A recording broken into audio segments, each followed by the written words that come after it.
दंश न्यूज, दलित पीड़ित व शोषित जनतेचा खनखनीत आवाज। कहा है कि सीएम ने झूठ बोला है, हाउस में झूठ बोला है और ये पूरी तरीके से कस्टोडियल डेथ है। फडणवीसच्या हत्येला मुख्यमंत्री जबाबदार आहेत हे आरोप राहुल गांधींनी केले। राहुल गांधी म्हणजे फार बिघडलेली केस आहे। त्यांना कायदे किती माहिती नाही, त्यांनी किती काम केलं ही मला माहिती नाही। खरं तर माननीय देवेंद्रजींनी संपूर्ण वस्तुस्थिती मांडली आहे, सभागृहात मांडली आणि हे महाराज आता तिथे राजकारण करायला आले आहे। अशा घटनांतनं राजकारणाचा अड्डा करण्यापेक्षा समाजाला शांतपणे समजवण्याची गरज राजकारणाची आहे। प्रकाश आंबेडकरजींनी मध्यस्थी केली, त्या ठिकाणी मोठ्या प्रमाणावर शांतता आली।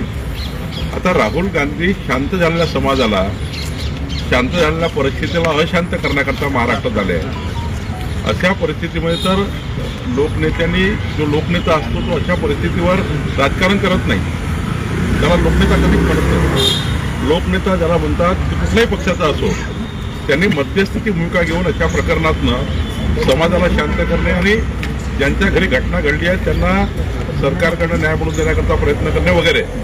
पण राहुल गांधींनी ही केलेली नौटंकी आहे। यातनं राहुल गांधीला राजकारण करायचं आहे, पण परभणीची आणि महाराष्ट्राची जनता ही समजदार आहे।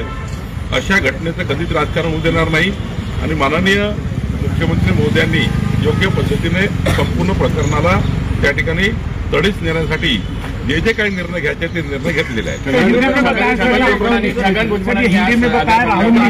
राहुल गांधी को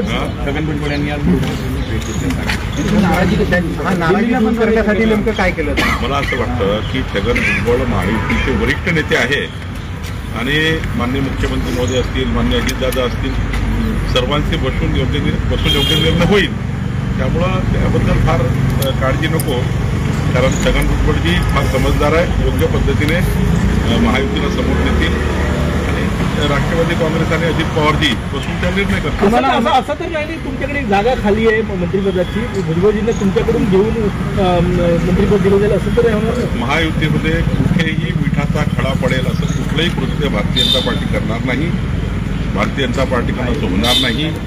खरं तर महायुतीतल्या एखाद्या नेत्याला आपल्याकडे घेणे आणि असे राजकारण करणे हे महायुती कधीच करणार नाही।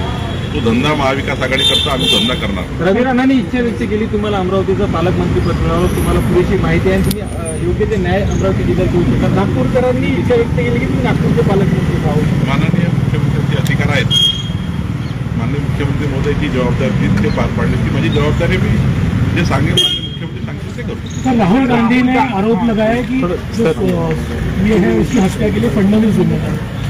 राहुल गांधी बहुत नौटंकीबाज व्यक्ति है, अभी शासन और प्रशासन में काम किया नहीं है, इसलिए उनको मुझे लगता है बहुत समझता नहीं। अभी सरकार में भी आए नहीं है, अभी काम कर रहे हैं। तो कोई भी लोक नेता होता है वो ऐसे घटनाओं की राजनीति नहीं करता। लोक नेता का स्वभाव ऐसा नहीं होता है। लोक नेता होता है कि ऐसे स्थिति में समाज को शांत करना, समाज को इस परिस्थिति से बाहर निकालना, कोई भी दंगा ना हो, कोई भी आपस में झगड़े ना हो, आपस में जो समाज में सामने आए, ये काम लोक नेता का होता है। तो राहुल गांधी लोक नेता है ही नहीं, वो समाज को बिगाड़ना चाहते हैं, समाज में दरीब निर्माण करना चाहते हैं, ऐसी घटनाओं को राजनीति करना चाहते हैं। उन्होंने अगर देवेंद्र फडणवीस जी का अगर विधानसभा का जो उनका बयान सुना होता तो राहुल गांधी यहाँ नहीं पहुँचते। माननीय देवेंद्र जी ने आप तक क्या और आगे क्या सब कुछ कार्रवाई अपने विधानसभा में रखी है। तो राहुल गांधी केवल राजनीति करने आए हैं और वो ये राजनीति उनने करके देखी है। लोकसभा में थोड़ा सक्सेस उनको मिला, लेकिन विधानसभा में सारा जोट खत्म हो गया। ऐसे राजनीति का कोई फायदा नहीं है। राहुल गांधी ये थोड़े